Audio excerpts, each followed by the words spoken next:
Good evening, everyone.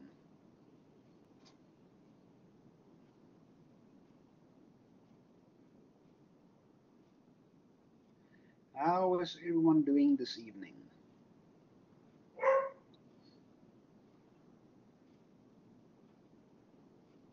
I'm also doing well, thank you. Is something happening tonight, tomorrow, or sometime else this week? I see class participation is very low this evening.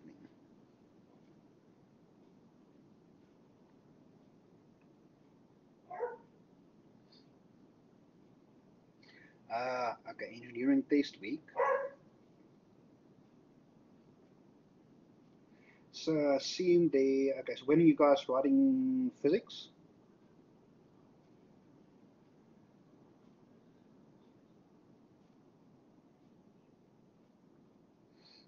Okay, I understand.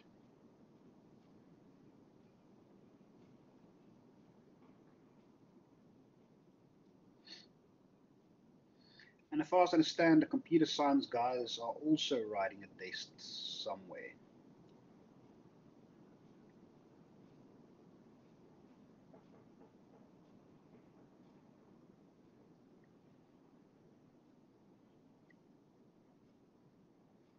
Okay, I understand. So, so last night we ended up off with this slide, and we discussed the importance of Earth's magnetic field. You guys have any questions this far before we continue with tonight's lecture?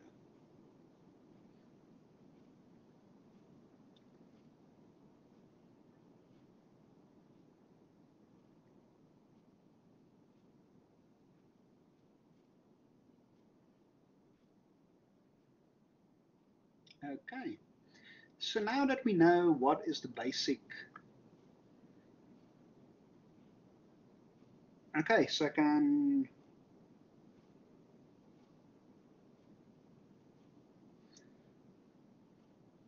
Okay, so if you so wonder why is the one blue field not following the lines?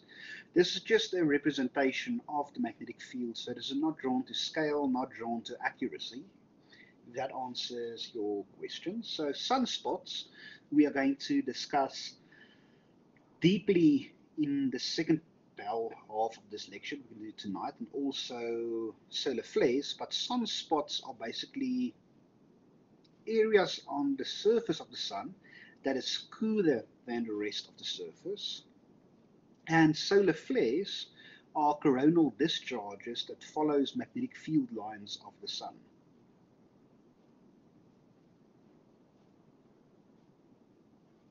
Yes, you can ask about the foldogram.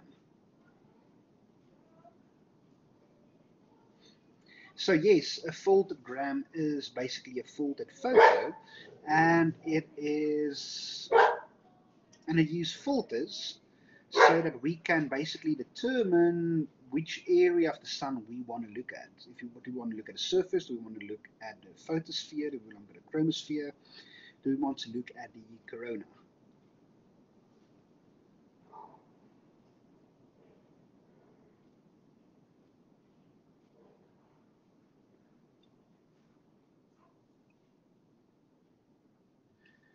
So now, with all this knowledge, how do you guys think will we determine the composition of the sun?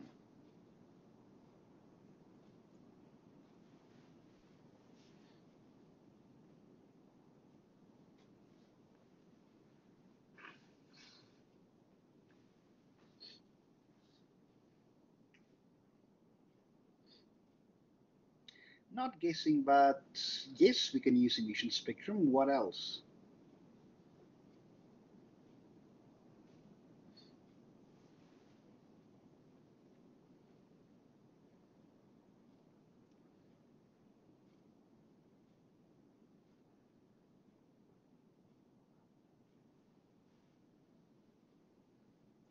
Yes, looking at the sun spectra, that's how we do with emission absorptions in continuous spectrums. Do you guys think it's a straightforward process, or do you think it's a little bit more involved than just looking at straightforward spectra.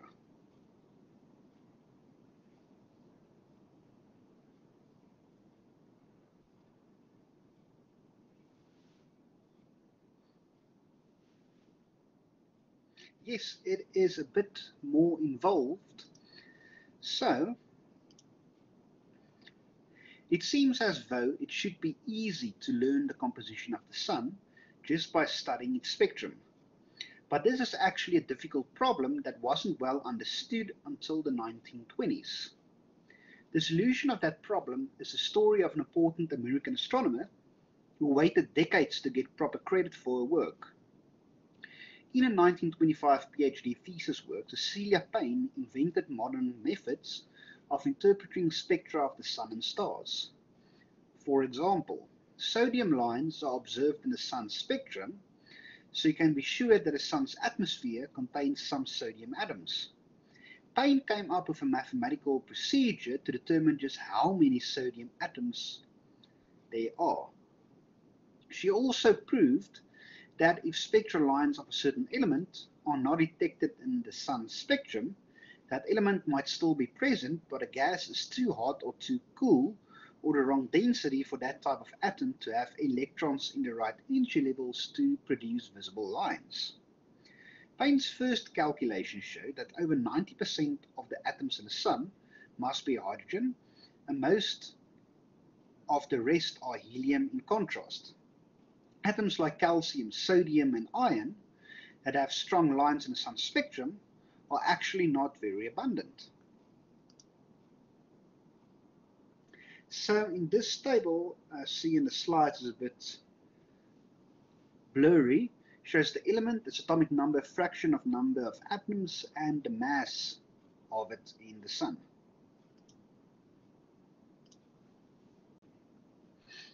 So almost no light emerges below this photosphere, so you can't see into the solar interior. However, solar astronomers, using a technique called helioseismology, can analyze naturally occurring vibrations in the Sun to explore its depths. Convective movements of gas in the Sun constantly produce vibrations, rumbles, that would be much too low to hear with human ears, even if your ears could have survived a visit to the Sun's atmosphere. Some of those vibrations resonate in the Sun like sound waves in organ pipes. The vibration with a period of 5 minutes is strongest, but the periods range from 3 to 20 minutes. Astronomers can detect these vibrations by observing Doppler shifts in the solar surface. Helioseismology requires huge amounts of data, so astronomers have used a network of telescopes in the world operated by the Global Oscillation Network Group. I see someone's mic is unmuted. Is there a question?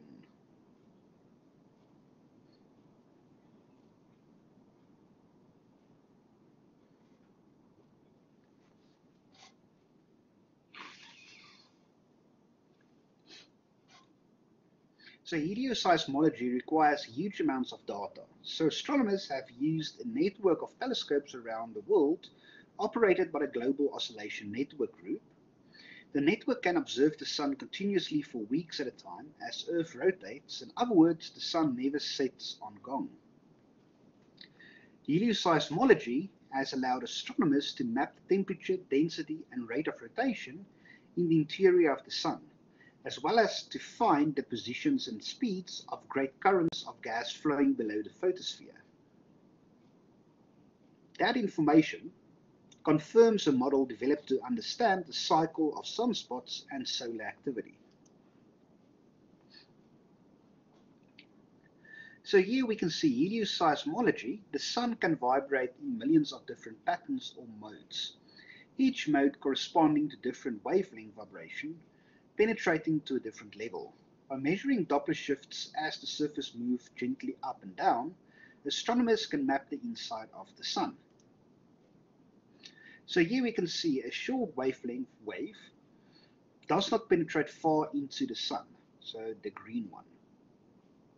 Long wavelength waves moves deeper through the Sun, the red one. And in rising regions have a blue shift and sinking regions has a red shift. So this is a computer model of 1 million possible modes of operation in the sun.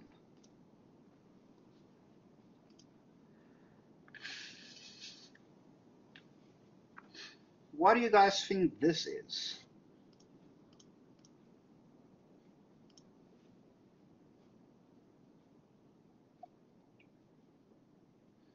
Almost, but what do you guys think is happening in this picture?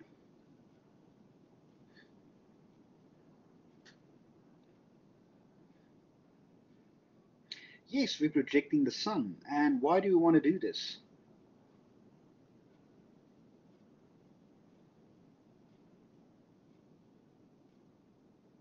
Yes, we want to protect our eyes. But what are we trying to observe?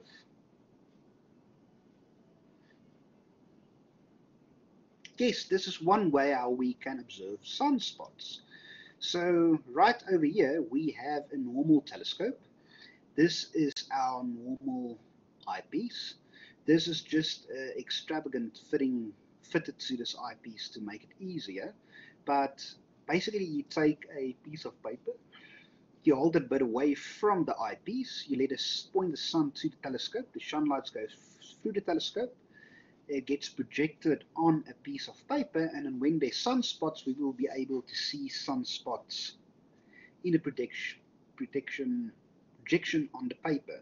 So this is the easiest way to do amateur sun observing. Always remember, do not look at the sun with your naked eye. And yes, we can see flares the same way. And what else can we do to observe the sun?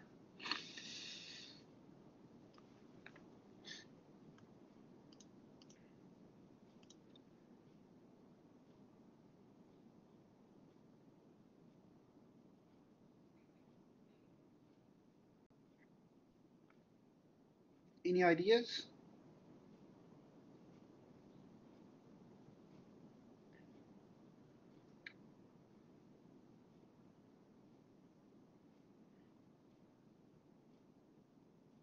Yes, exactly that, Mr. Visagi. So the other method we can use, we can get these specialized filters that you can put on your telescope. So this comes into, before the sunlight or light observing goes into the optics of the telescope. This goes on top of the telescope where the light enters. And this is a specialized filter. So when you look through the eyepiece of your telescope, your eyes are protected and you can observe the sun through your own telescope.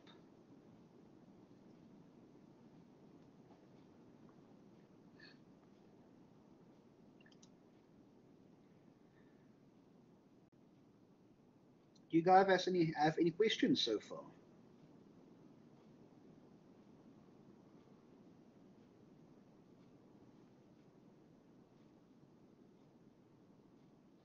So doesn't the luminosity of the sun overwhelm the darkness of the sunspots? No, you can clearly see the sunspots.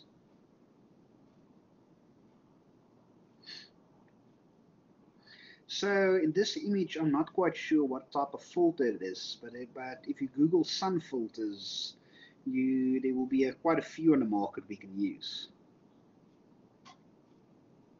So yes, it's basically an enhanced sunglass lens. So this filter is specifically designed that you don't damage your eyes and you can observe the sun.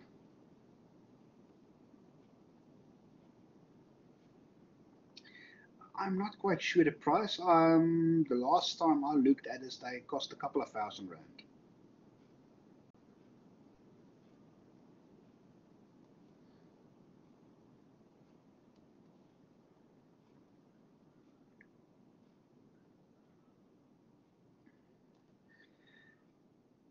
So the next section we're going to look at is what activity is there on the sun. So do you think the sun is a quiet object, or do you guys think it's an object that is extremely active?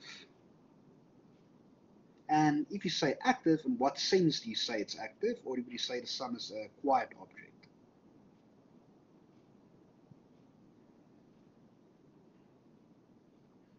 Yes, it's a giant nuclear explosion full of reactions, explosions, yes. But while keeping that in mind, looking at the sun, does it, from Earth, when we look at the sun, do it look peaceful and unchanging, or do you think it's active?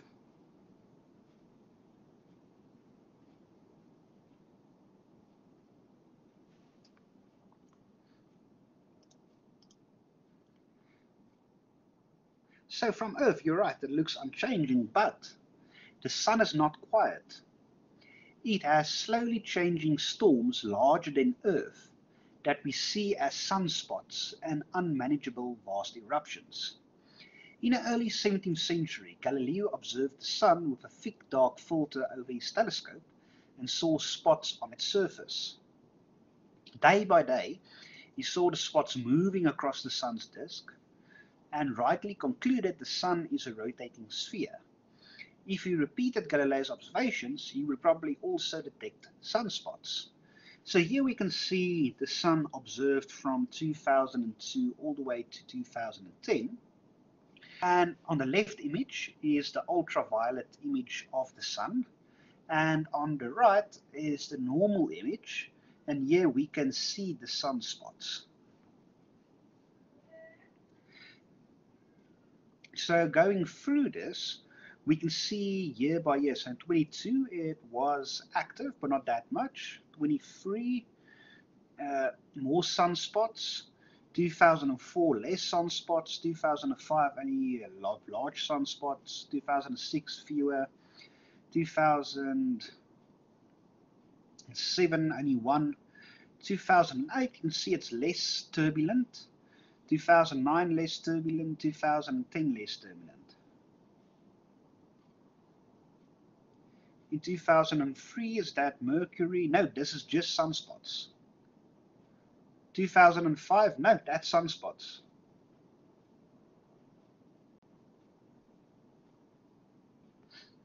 So in certain pictures in the ultraviolet spectrum, it looks less fiery because the sun is less active. Then in certain years, it's more active.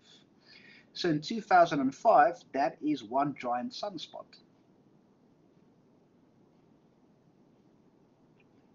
So now so what we have learned this far in the course is coming together. So you guys now understand why the electromagnetic spectrum is important. So why we observe the sun in this invisible wavelengths and in ultraviolet. Yes, exactly, Mr. Silva. This is exactly where sun cycles come into play.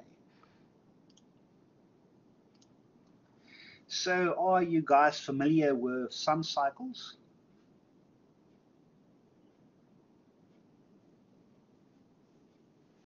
Okay, we are going to discuss that momentarily.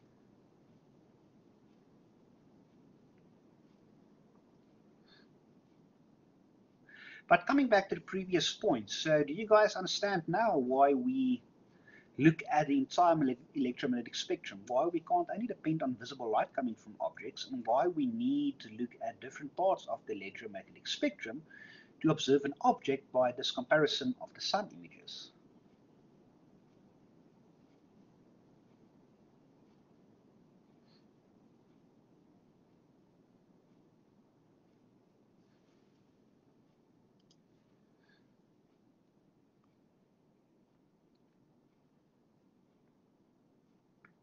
Before we move on, can any one of you volunteer perhaps to explain to me in your own words what you think a sunspot really is?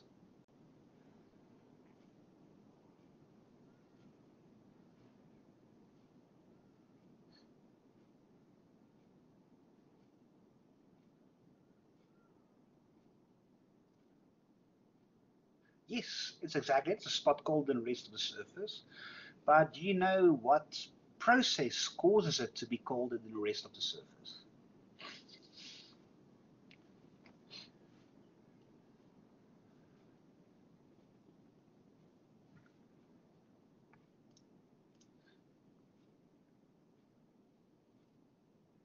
So let's investigate.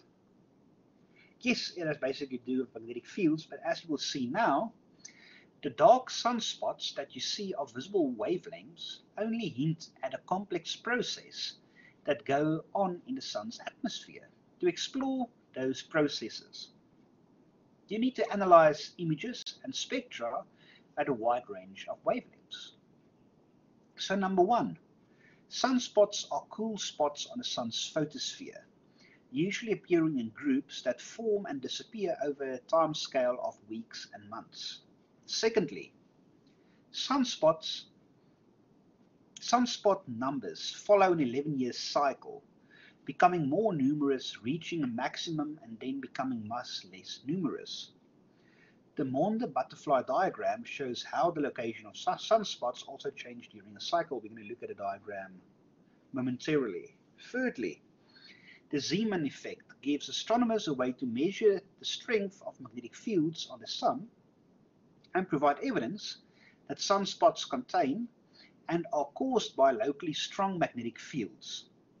When the magnetic field properties of the sunspots are considered, the 11-year cycle is found to be really a 22-year cycle. Fourthly, the intensity of the sunspot cycle can vary from cycle to cycle and appears to have almost faded away during the Monde minimum in the late 17th century. Some scientists hypothesized that this solar activity minimum was somehow connected with a significant cooling of Earth's climate that lasted for several centuries. Then lastly, the evidence is clear that sunspots are parts of active regions dominated by magnetic fields that involve all layers of the sun's atmosphere.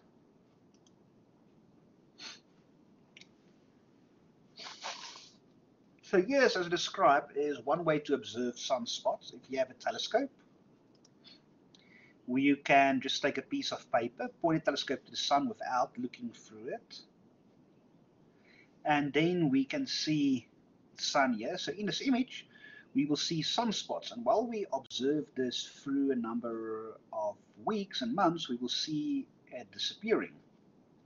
So comment.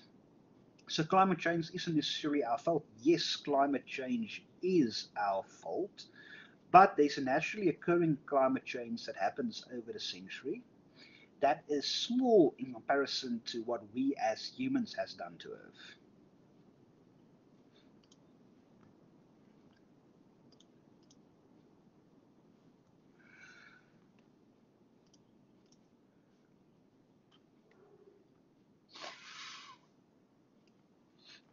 The sun's magnetic field is powered by the energy flowing outward through the moving currents of gas. The gas is highly ionized, so it is a very good conductor of electricity.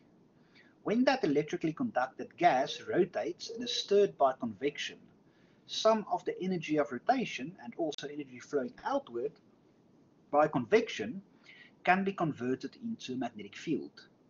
This process is called the dynamo effect, and it is understood also to operate in Earth's core and produce Earth's magnetic field. Helioseismologists have found evidence that a dynamo effect generates the sun's magnetic field at the bottom of the convection currents deep under the photosphere. The sun's magnetic field cannot be as stable as Earth's. The sun does not rotate as a rigid body. It is a gas from its outermost layers down to its center. So some parts of the sun can rotate faster than other parts. The equatorial region of the photosphere rotates faster than do regions at higher latitudes. At the equator, the photosphere rotates every 24.5 days, but at latitude 45 degrees, one rotation takes 27.8. This phenomena is called differential rotation.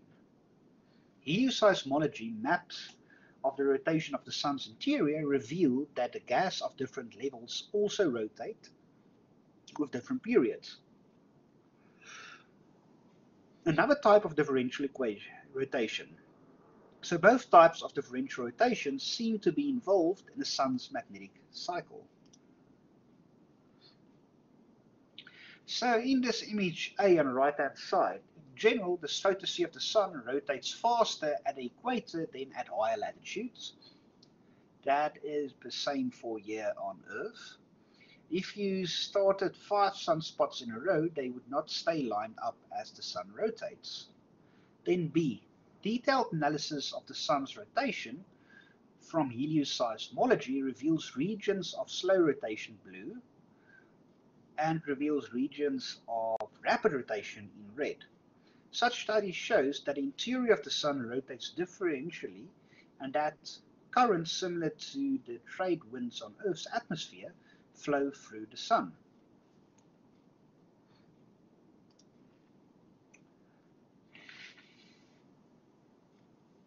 So here we can see, okay, didn't understand the dynamo effect mentioned. Okay, so let's go through this paragraph again and then I will explain it. So the sun's magnetic field is powered by energy flowing outward through the moving currents of gas. The gas is highly ionized, so it is a very good conductor of electricity. When that electrically conducting gas rotates and is stirred by convection, some of the energy of rotation and also energy flowing outward by convection can be converted into magnetic field. This process is called the dynamo effect. So let me get the whiteboard out and explain this a little bit better.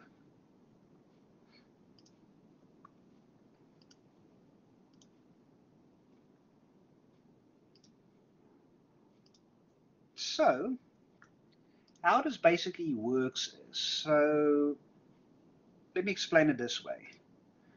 If I draw a wire,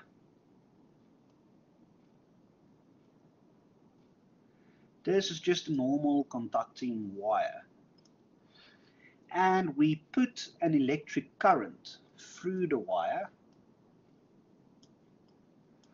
what will, let's call this an electric current, the vector. So what would that cause? So if you have an electric field, what would that cause? Flowing electric current will have an electric field, and so this is the electric field line.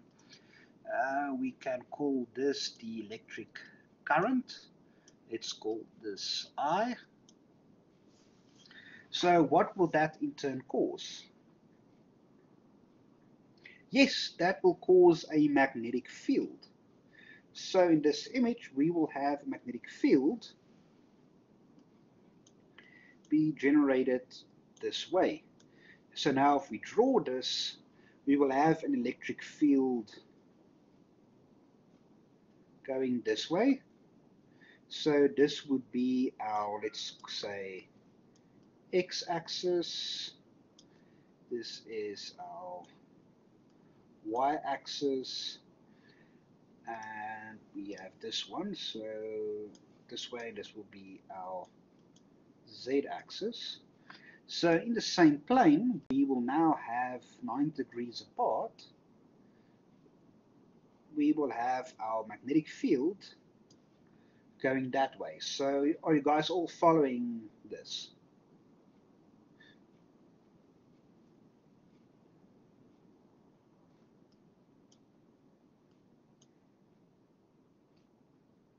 Okay, so now what happens with the sun, keeping this now in mind?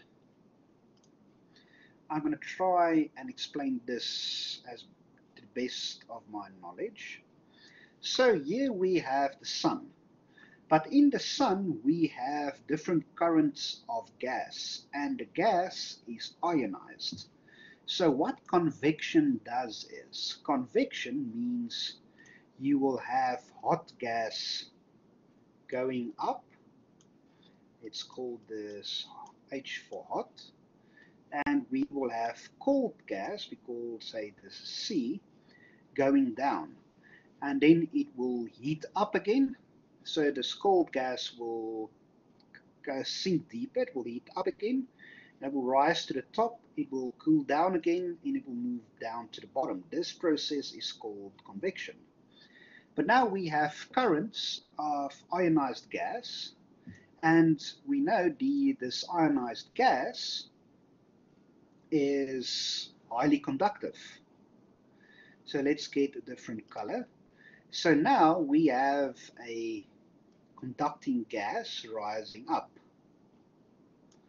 And so we have a conducting gas, so it has a moving electric field. And what will the moving electric field cause?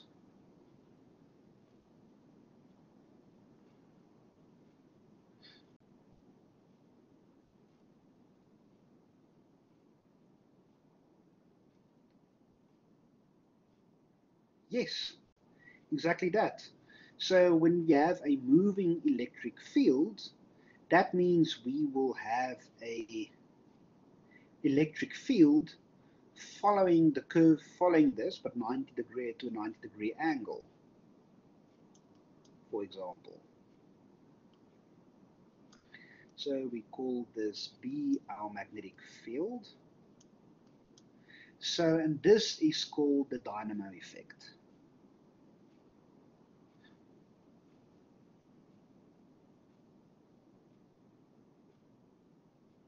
Pleasure. So just something to keep in mind.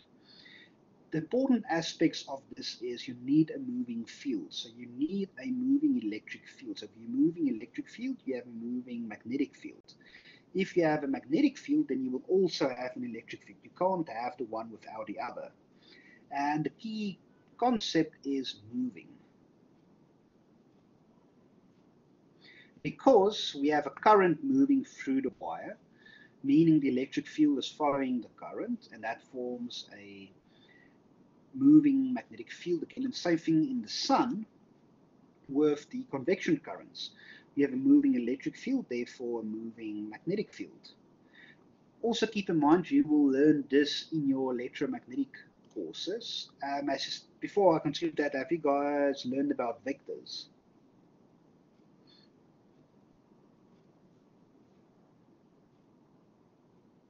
So you know, so electric field, we write that as a capital letter with, you can call it a stripe, you can even write it a stripe with an arrow point.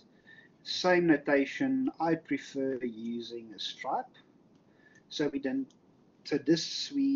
call this the E for electric field, and we have a B for a magnetic field. And then if you start looking at how these fields are broken up to in their components, we can call this E x hat for the x direction, y hat, this is drawn badly, and z hat. Same with the B for the magnetic field. So when you do it in the components, it's not a vector anymore, so it's bx hat, by hat, and bz hat. Depends on what notations you are using, but you can substitute for your x, y, and z. Oh, that's a terrible y. At. You can substitute with I, j, and k. So x hat you can also write as I hat.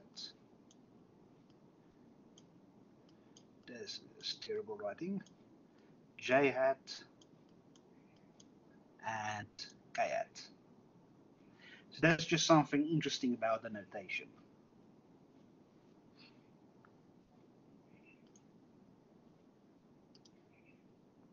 So let me share the slides again.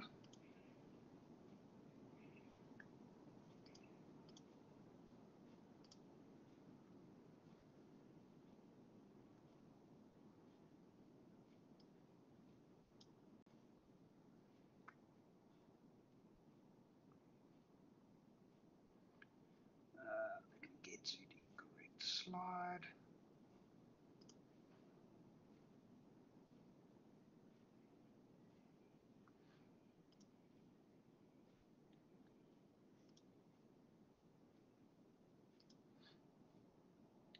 So here we can see a magnetic field line through the sun. So for simplicity, a single line of the solar magnetic field is shown here. So differential rotation drags the equatorial part of the magnetic field ahead, so a little bit faster. As the sun rotates, the magnetic field is eventually dragged all the way around. Differential rotation wraps the sun many turns of its own magnetic field. So where loops of tangled magnetic field line rise through the surface, sunspots occur. So you guys happy with this explanation?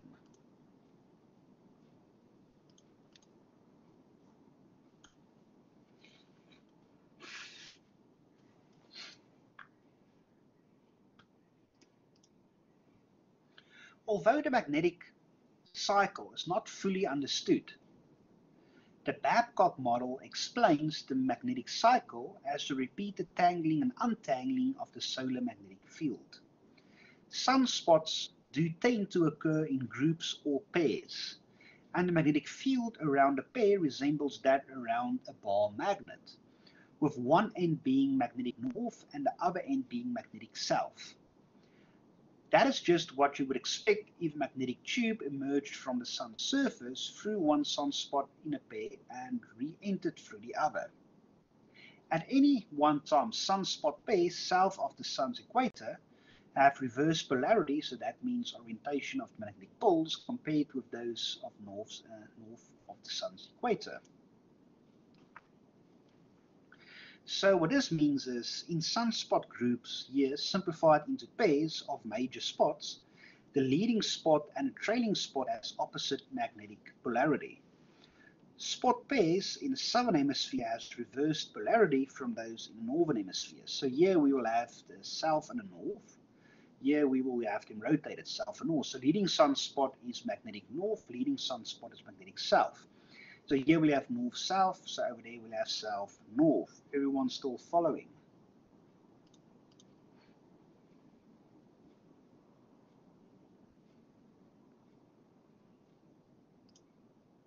Okay. The solar magnetic fields extend high into the chromosphere and corona, where they produce peaceful and powerful phenomena. So let me go back to a slide. So what this means is, if we have a sunspot in the northern hemisphere, and this is our leading one, so the primary sunspot, the one next to it will have an opposite polarity. So if this is north, that will be south. So here, this is south, that is north. So, but in the northern equator and southern equator, they also form in pairs. So if you have one with a northern polarity in the northern hemisphere, we'll have a southern polarity in the southern hemisphere. If it has a northern polarity in the southern hemisphere, we'll have a southern polarity in the southern hemisphere. So you can think about this as bar magnets. So you can think about it that this is basically a magnet with our field lines going this way. So no, it's not a one on the right that's always leading. That's just a simplifier for on this example. We could choose any one of these to know this. So here we'll see going this way, that way, but it is also paired. Let me just pick a color that we will be able to see. They're also grouped in this way as well. So how do we know the polarity? Because we can observe and calculate it. There is a process known as Stokes parameters and Stokes equations, where we can actually calculate the polarity of the sunspots.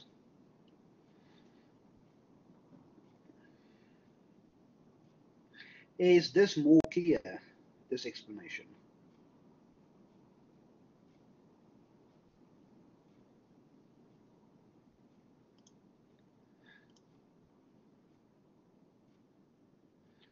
Yes, so in this example, we only have 4 pairs because it's simplified, but this could be hundreds of pairs, there could be thousands of pairs, depending on the cycle we go through.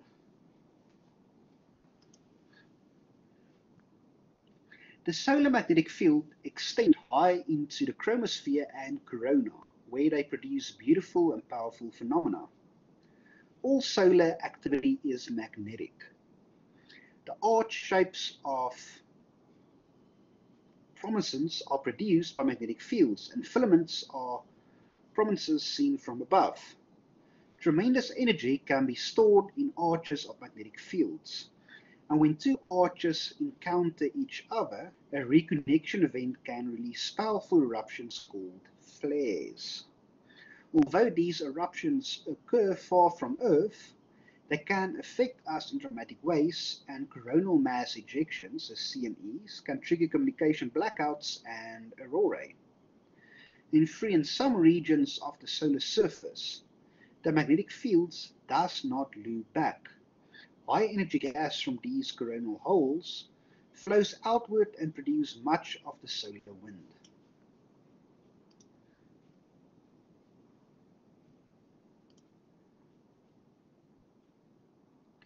So here we can see in this image magnetic phenomena in the chromosphere and corona-like magnetic web result as constantly changing magnetic fields in the sun atmosphere trap ionized gas to produce beautiful arches and powerful outbursts.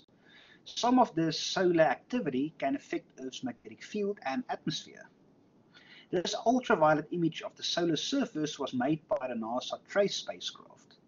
It shows hot gas trapped in magnetic arches extending above active regions. The visual wavelengths you would see as sunspot groups in these active regions. So here we can see the hydrogen alpha with these arches. A prominence is composed of ionized gas trapped in magnetic arch rising up through the photosphere and chromosphere into the lower corona. Seen during total solar eclipses at the edge of the solar disk, prominences look pink because of emission in the free hydrogen Balmer lines. Hydrogen alpha, hydrogen beta, and hydrogen gamma. The image above shows the arch shape suggestive of magnetic fields, seen from above against the sun's bright surface, prominences from dark filaments. So this is how it will look like from the side. Looking from top, it will look like this. We'll see the filament from top. Quiescent prominences may hang in the lower corona for many days, whereas eruptive prominences burst upwards in hours. The eruptive prominence below is many Earth diameters in length. So this is a representation of where Earth would be in this, and this is an image in the far ultraviolet. The gas in prominences may be 60 to 80,000 degrees Kelvin. Quite cold compared with the low density gas in the corona, which may be as hot as 1,000,000 Kelvin.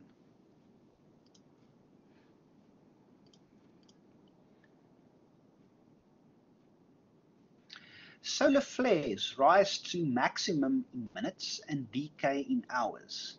They occur in active regions where oppositely directed magnetic fields meet and cancel each other in what is called reconnected events. Energy stored in magnetic fields is released as short wavelength photons plus high energy protons and electrons. X-ray and ultraviolet photons reach Earth in 8 minutes and increase ionization in our upper atmosphere, which can interfere with radio communications. Particles from flares reach Earth hours or days later as gusts of the solar wind, which can distort Earth's magnetic field and disrupt navigation systems. Solar flares can also cause surges in electrical power lines and damages to Earth's satellites. So here we can see the multi-wavelength image shows a sunspot interacting with a neighboring magnetic field to produce a solar flare. Here we can see helioseismology image of this. At right, waves rush outward at 50 kilometers per second from the site of a solar flare, 40 times stronger than the 1906 San Francisco earthquake. So the biggest solar flare can be 1 billion times more powerful than a hydrogen bomb. So just a bit off topic, a hydrogen bomb is more powerful than a normal nuclear bomb from uranium-235. And there's also an international treaty that no country ever shall use hydrogen bombs. Because if you use it wrongly, you can set our entire atmosphere on fire. The solar wind, enhanced by eruptions on the sun, interacts with Earth's magnetic field and can create electric currents with up to 1,000,000 megawatts of power.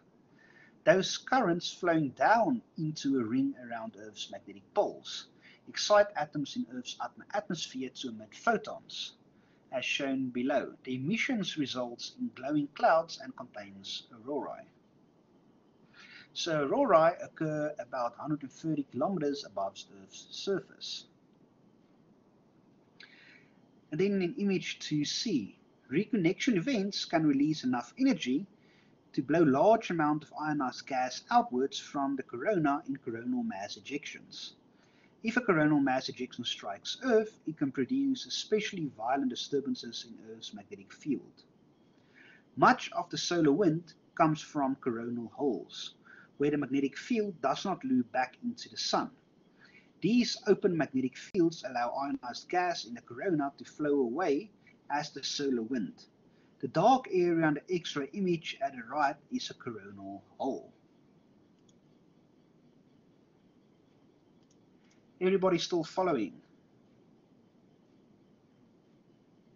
So does the flares even burn or somehow affect Mercury considering how close it is to the sun? Yes, that's exactly what happens. Because Mercury is so close to the sun, these solar flares sometimes can completely engulf Mercury.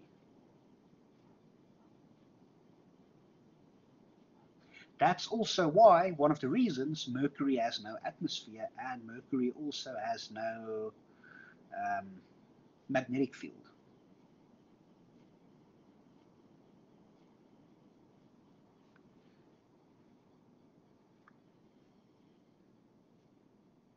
And do you guys know what a solar constant is?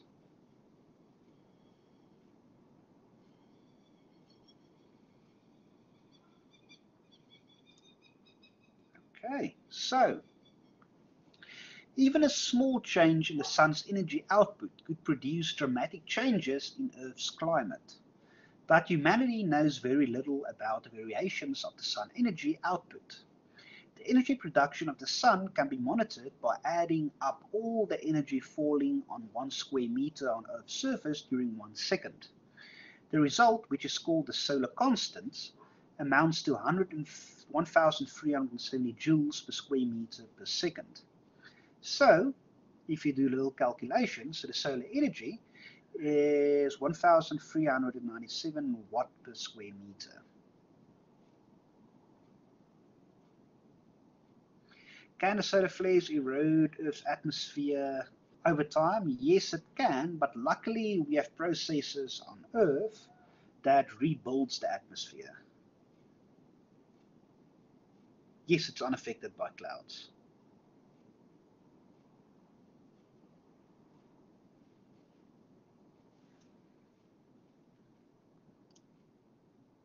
Well, that's the maximum solar constant. If you have clouds moving in between, you will receive less energy because some of them will be blocked with via the cloud.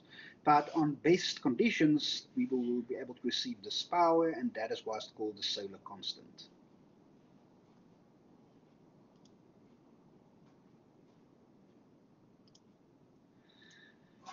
And now we get to a fun part of this chapter. How did the sun create its energy? So let's talk about it a little before we continue on with the slides. So how would you guys think does the sun create its energy?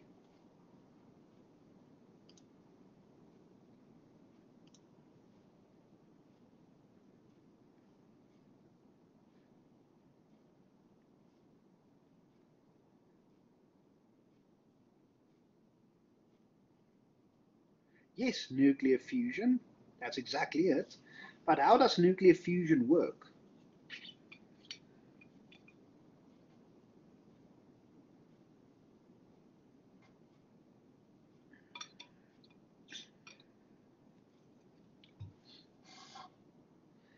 not really explosions. Yes, it fused atoms together, as that's one way of describing it, but have you guys ever thought about of how that actually works? So yes, Mr. van der Berg, that's correct. Two helium atoms become, or two hydrogen atoms becomes one helium atom, and that gives off energy. So so if you fuse two helium atoms, what will we get?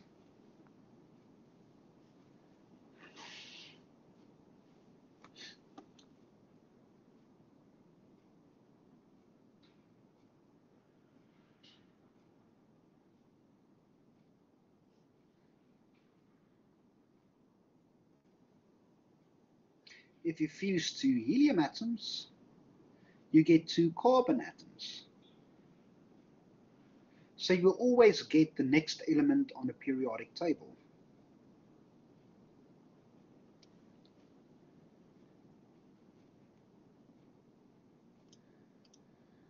So, the sun is a ball of hot gas, held together by its own gravity. If it were not for the sun's gravity, the hot, high-pressure gas in the sun's interior would explode outwards. So this is very important, held together by its own gravity, and that will become an important aspect when we look at different stars as well. Likewise, if the sun was not hot, its gravity would compress it into a small, dense body. The sun generates its energy by breaking and reconnecting the bonds between the particles inside atomic nuclei. There are only 4 different ways in which matter affects another matter. The 4 forces of nature, that is gravity, the electromagnetic force, the weak force, and the strong force. Yes, exactly, that's exactly why stars die to become smaller, and that we're going to discuss in this course as well.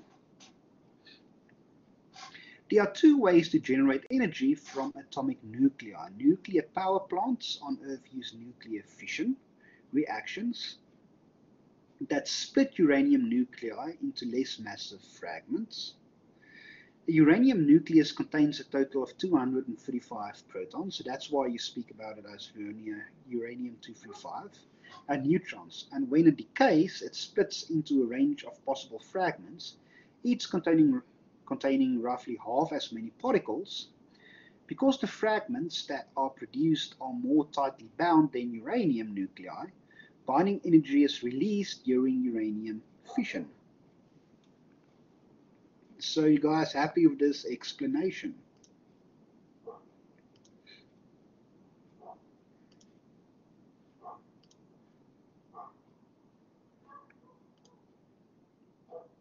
So this is just a little bit off topic and one of my pet peeves, but this is how a typical nuclear fission reactor will look like. Can you guys guess what this is?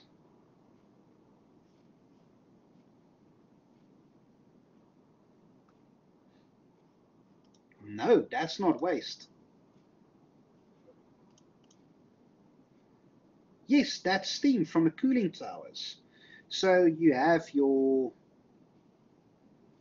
fission process, it releases a lot of energy. You use that energy to warm water. The warm creates steam. The steam spins the turbines. The turbines create electricity.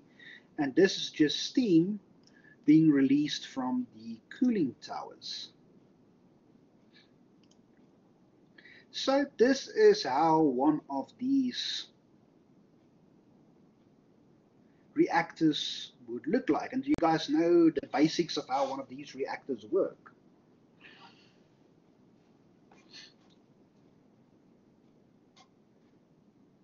Okay, so let me explain. This is actually a really cool process.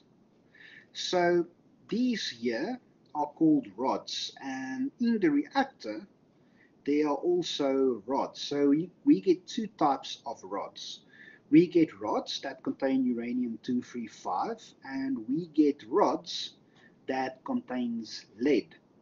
So what happens is we usually have these uranium rods, and we stick it in between these lead rods.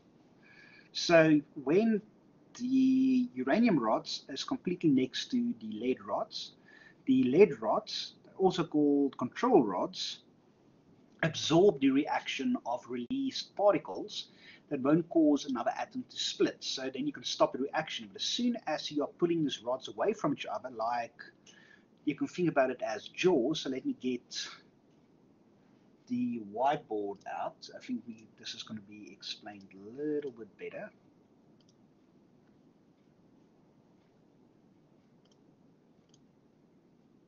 So we will have a device with lead rods called the control rods, and then we will have another device containing the uranium rods or fuel rods. So if you push down these rods together, you slow down the reaction and can stop the reaction. When you take them apart, you start to speed up the reaction and more energy is released. Yes, it depends on the design of the reactor, but you can use boron as control rods as well.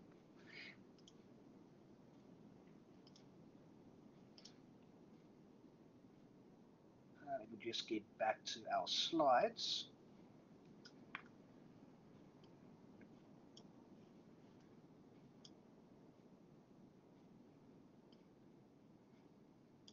So why haven't they made a car engine like this?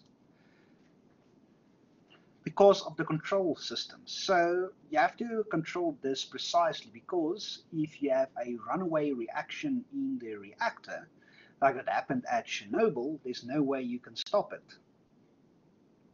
And one thing that people have a misconception of these nuclear reactions.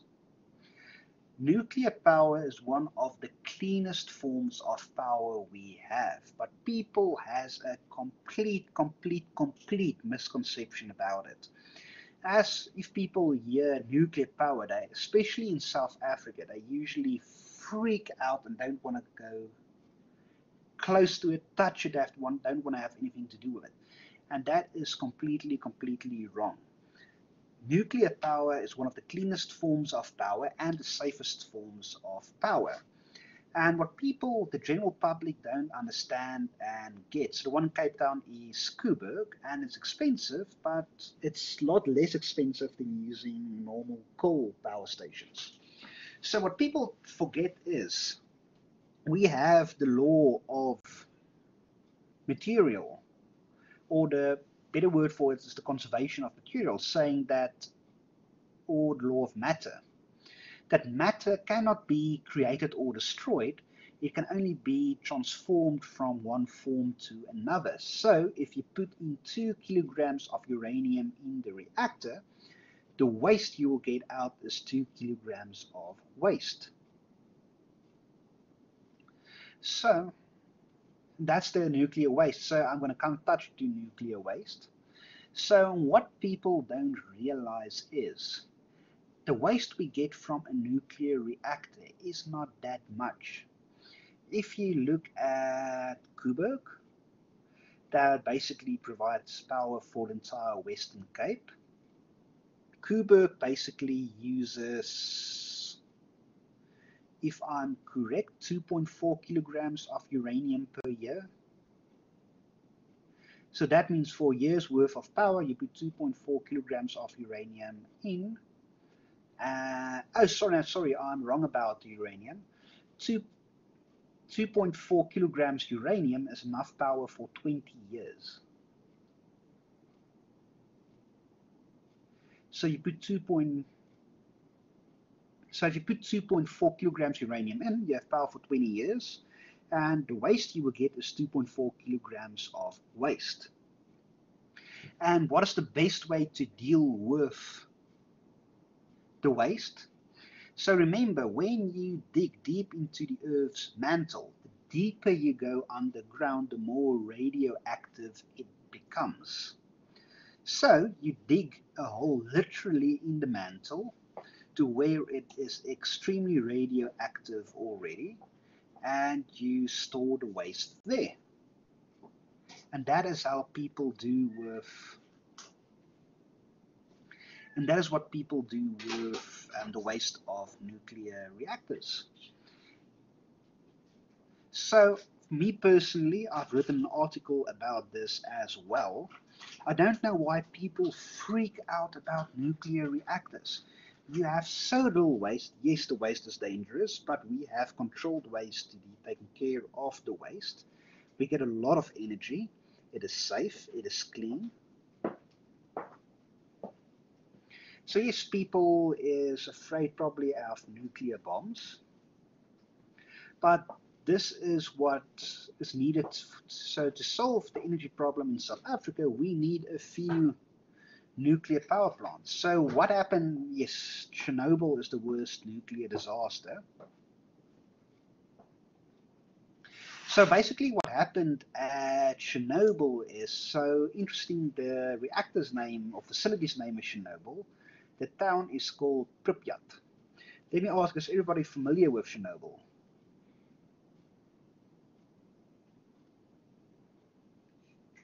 Okay, cool. So what they did with Chernobyl is they had an experiment to see, okay, if there's a catastrophic failure. So it is the potentially dangerous reactor, RBMK reactor. So there was a fault in the RBMK reactors from the Soviet Union, but that has been fixed, and those reactors has been replaced. But what happened is they did the so one thing is, because the nuclear reaction releases a lot of energy, it also releases a lot of heat. So to make sure your reaction is under control, you have to make sure your reactor is as cool as possible. So here we have water around the reactor to keep it as cool as possible, and we have a constant flow of cool water being pumped in, cool water in, warm water out of the reactor. So they did a test in Chernobyl where they did a calculation and they argued, okay, say there's a catastrophic failure in Chernobyl. Okay, so you have backup generators that kicks in to give power to the pumps to make sure the reactor is cool. So they did an experiment to say, okay, while the turbines are spinning where the steam passes through, they can use the power from the turbines to power the pumps until the emergency generators can take over. And what happened is the power from those turbines that stopped spinning as soon as there's a catastrophic failure, so they bargained on the momentum of that turbine, so the energy wasn't enough. So the control rods got stuck and you had a runaway nuclear reaction. So that basically happened, and it caused the entire facility to melt down.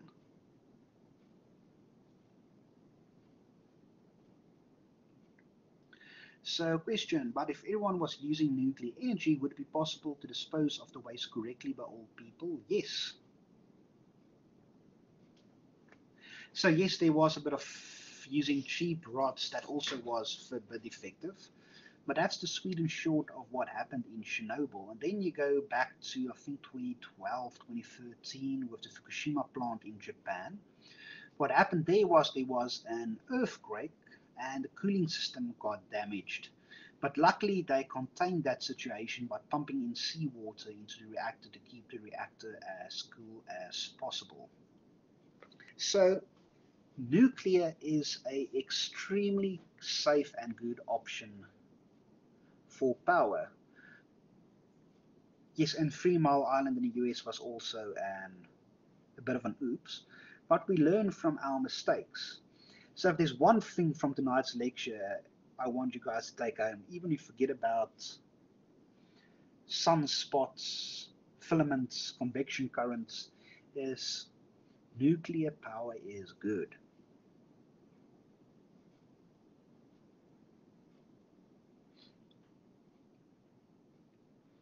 But in a sun, we have the exact opposite reaction. So in a fission reaction, you split an atom, and a splitting of the atom causes a chain reaction of its neutrons and protons hitting other atoms that's being split, and that process continues on, and then you need your control rods to contain the controlled splitting of atoms to if you want more energy or less energy.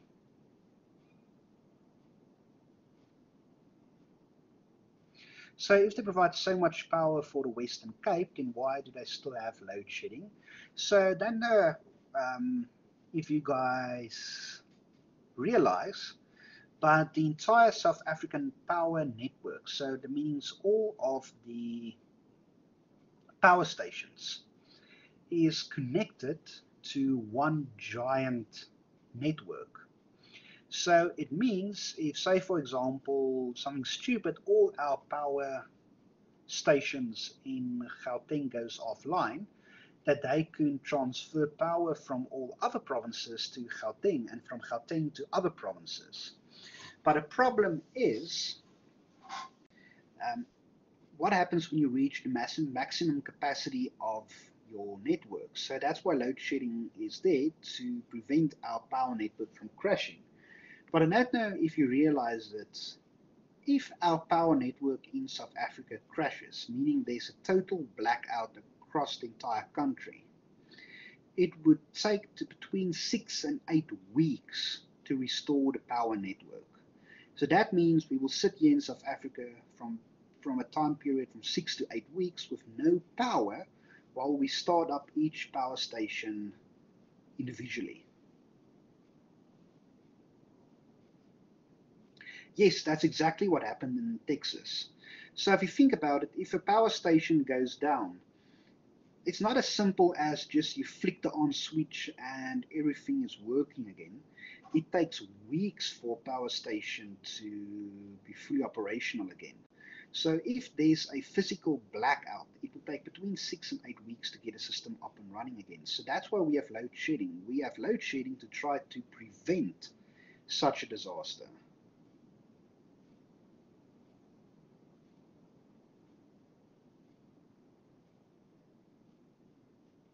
But that is also ridiculous because Eskom needs to upgrade its power network and upgrade its power producing capacity.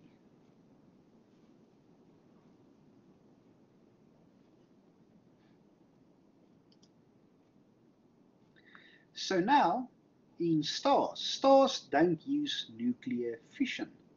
They make energy in nuclear fusion reactions that combine light nuclei into heavier nuclei. The most common reactions inside stars, the one that occurs in the sun, fuses hydrogen nuclei, so single protons, into helium nuclei, which contain 2 protons and 2 neutrons. Because the nuclei produced are more tightly bound than the original nuclei, net energy is released. So this right here is one of the prototype fusion reactors here on Earth. So this glowing gas around the reactor is plasma. So inside this reactor we have a hydrogen plasma or ionized hydrogen with immense magnetic fields to contain this reaction. And so far we can generate power and fusing atoms for a couple of nanoseconds. I can't remember what is the maximum runtime achieved, but that is what we are working on. Because if we go to fusion instead of fission, we have also again a lot less nuclear waste to deal with. So this is an illustration of how one of the reactors looks like inside.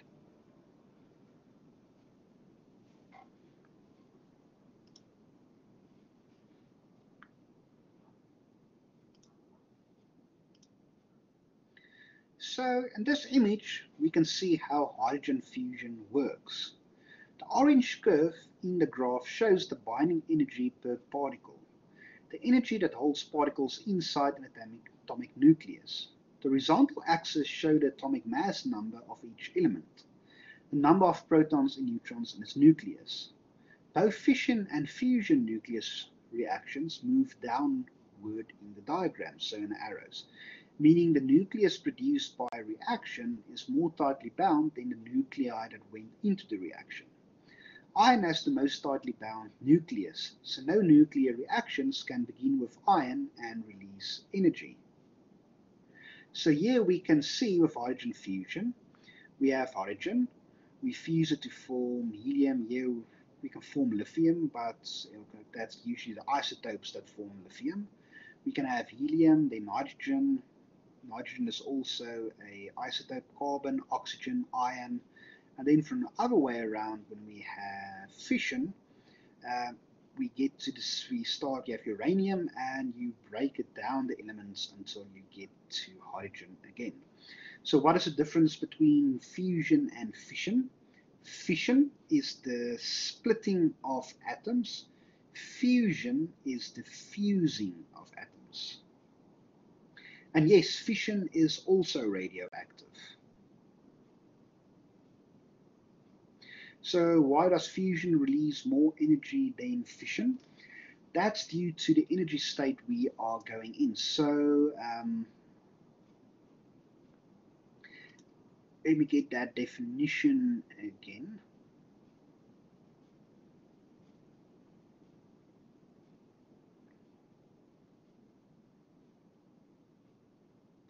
Because the nuclei produced are more tightly bound than the original nuclei, net energy is released.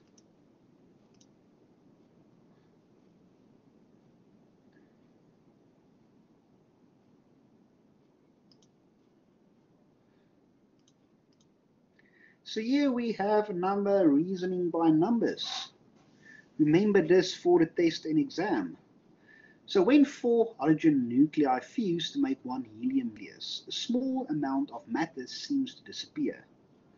To see this, subtract the mass of helium nucleus from the mass of 4 hydrogen nucleus. So 4 hydrogen nucleus, its mass, 1 helium, and we see there's a little bit of difference. That mass difference does not actually disappear, but is converted to energy according to Einstein's famous equation, E equals mc squared. So here we can put that mass in, and we can see this is the energy we get out. Recall that 1 joule is approximately equal to the energy of motion of an apple falling from a table on the floor.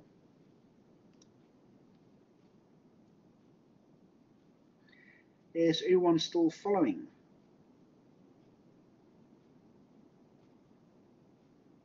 Okay.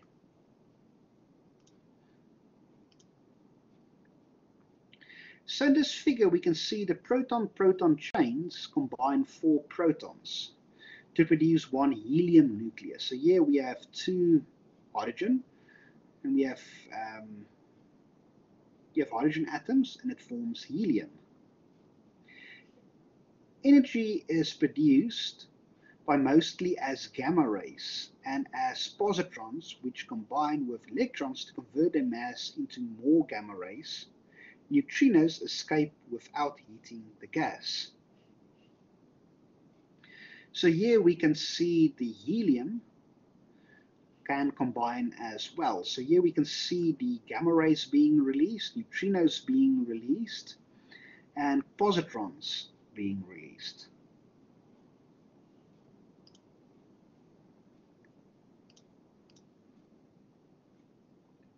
You will learn in later chapters that astronomers have computed models indicating that the temperature of the center of the Sun must be about 16 million Kelvin for the Sun to be stable. Compared with that, the Sun's surface is very cool, only about 5,800 Kelvin. Heat always moves from hot regions to cool regions.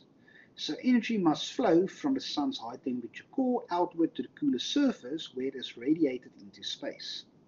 So positrons, so remember for each pair in atomic element subatomic element we have an opposite as well. So a positron is basically a opposite of an electron. So can those positrons be collected and stored? Theoretically, yes. Have we done it? I'm not actually quite sure if they've done it at CERN, but theoretically, yes, you would be able to do it. Because the core is so hot, the photons, there are gamma rays. Each time a gamma ray encounters one of the matter particles, electrons or nuclei, it is deflected or scattered in a random direction. And as it bounces around, it slowly drifts outward toward the surface while being converted into several photons of lower energy. The net outward motion of energy is in the form of radiation, so astronomers refer to the inner parts of the Sun as the radioactive zone. Energy, originally produced in the core of the Sun and traveling outward as radiation, eventually reaches the outer layers of the Sun, where the gas is cool enough that it is not completely ionized. Such material is not very transparent to radiation. So at that point, the energy backs up like water behind a dam, and the gas begins to churn in the convection. Hot blobs of gas rise and cool blobs sink. In this region, known as the convection zone, the energy is carried outward not as photons, but as circulating gas. So in this image, we can see a cross-section of the Sun. Near the center, nuclear fusion reactions sustain high temperatures. Energy flows outward through the radiative zone as photons are randomly deflected over and over by electrons. In the cooler, more opaque outer layers, the energy is carried by rising convection currents of hot gas and sinking currents of cooler gas. So here we can see is the core generation energy. Photons follows a random path outward. So here we can see the convection zone, hot going up, blue going down.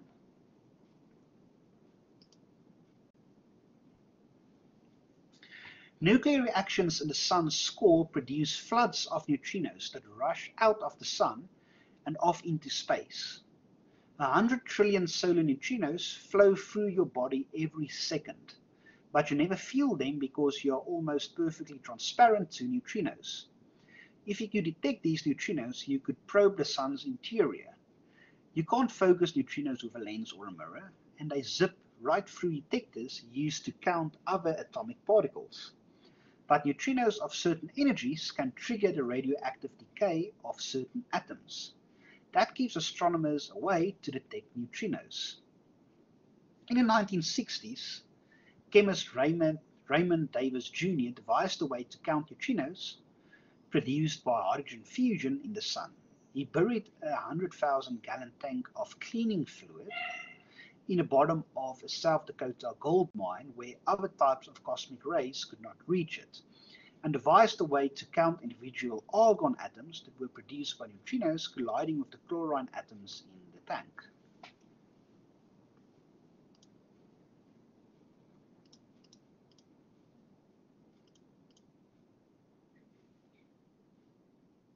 The Davis neutrino experiment created a huge controversy. It was expected to detect one neutrino a day, but actually counted 1/3 as many.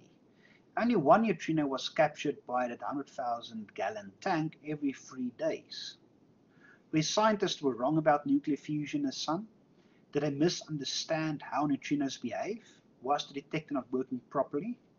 Because astronomers had reason for the confidence in understanding of the solar interior, they didn't abandon those hypotheses immediately. It took over 30 years, but eventually physicists were able to build better and different detectors.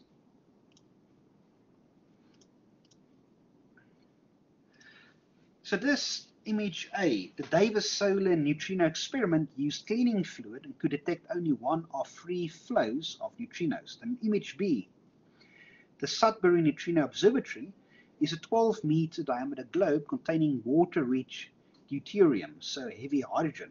So it's an isotope of hydrogen in place of ordinary hydrogen, buried 2,100 meters, so 2.1 kilometers down a Ontario mine. It can detect all 3 flavors of neutrinos and confirm that neutrinos oscillate.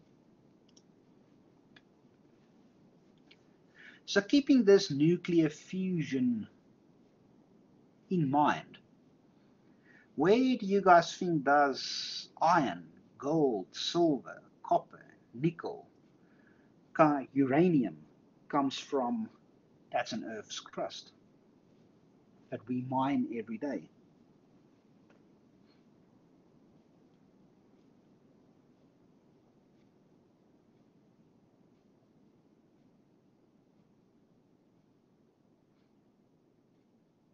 Yes, from dead stars. Because the only way we can form those elements is by making use of nuclear fusion. Usually when a star starts fusing iron, the magnetic field cannot uphold the fusion reaction, and then a fusion reaction forms basically a supernova, blasting those elements formed into space, and that is used to form planets. So that's why if we dig up those elements, gold, silver, iron, that's not formed naturally here on Earth. That is formed in dying stars.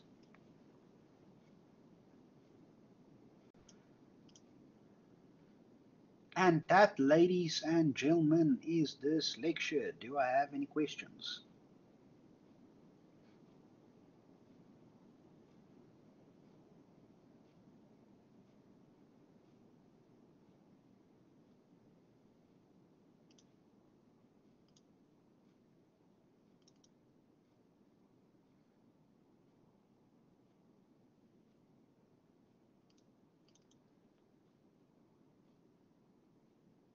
I know this is a lot to process.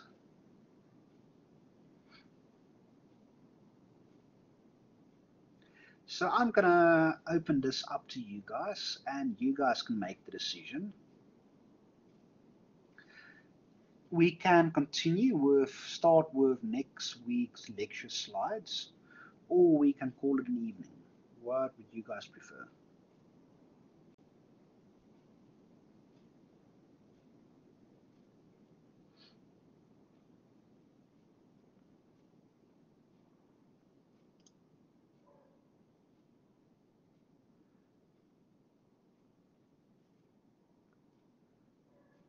Uh,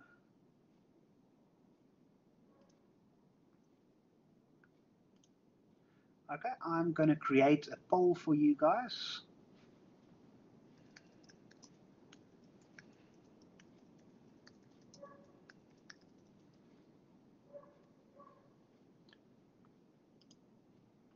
Okay, I've opened up a poll for you guys, so you can vote.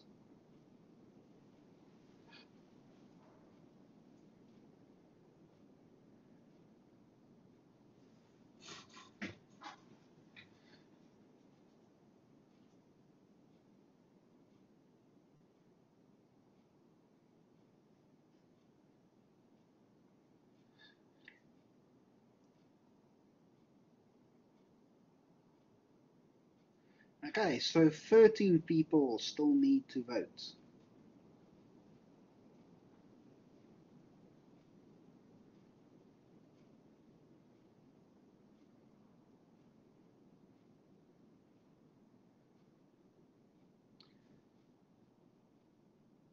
Eleven more people still need to vote.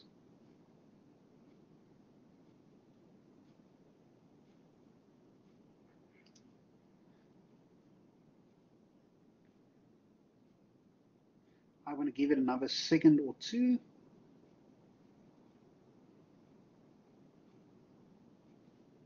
While we're waiting for the poll, let's look at a few comments. Would you think that if Chernobyl disaster didn't happen, would people not be scared of nuclear power? Yes. I personally think if Chernobyl didn't happen and a few other oopsies, more people will be open to nuclear power.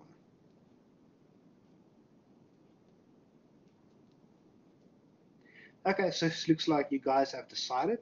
We will call this an evening. So if you have no further questions, you are more than welcome to log off. If you have a few more questions, I will remain active for a while. So how are solar winds caused? So we have these, let's go, let me see if I can quickly find the slide I'm looking for.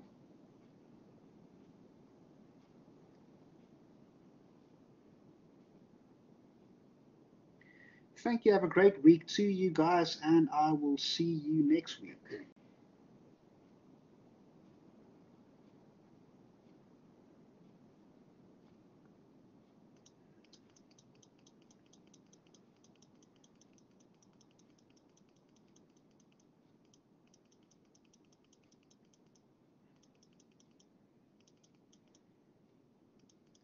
So just a question, how is solar winds created? So right here we will see a prominence. So one of these filaments going from a north pole to a south pole in the sunspots. But solar winds happen when the filament or prominence doesn't reconnect down to Earth. It just extends out into space. So right here we will see it's going out. So this is a solar flare coming back down. But if it doesn't come back down, so it doesn't forms a loop from north to south, that drifts out into space, and that forms solar wind, if that answers your question. So about the upcoming test, how will the questions be formatted?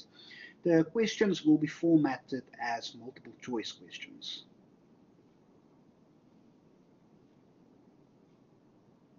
It's a pleasure. I'm glad you really enjoy these lectures. It means a lot to me.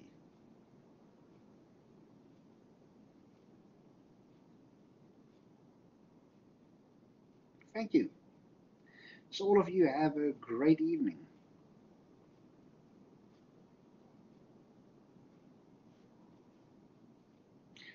If we are attempting to start our moon observations tonight, and we are using the method of taking pictures each night, are there any tips or pieces of advice that you can give us? Oh. I haven't really tried astrophotography myself, but I would just try, and if you do it, to make sure there's a few landmarks in the picture as well, and that your exposure time is also okay, that we can see what's going on.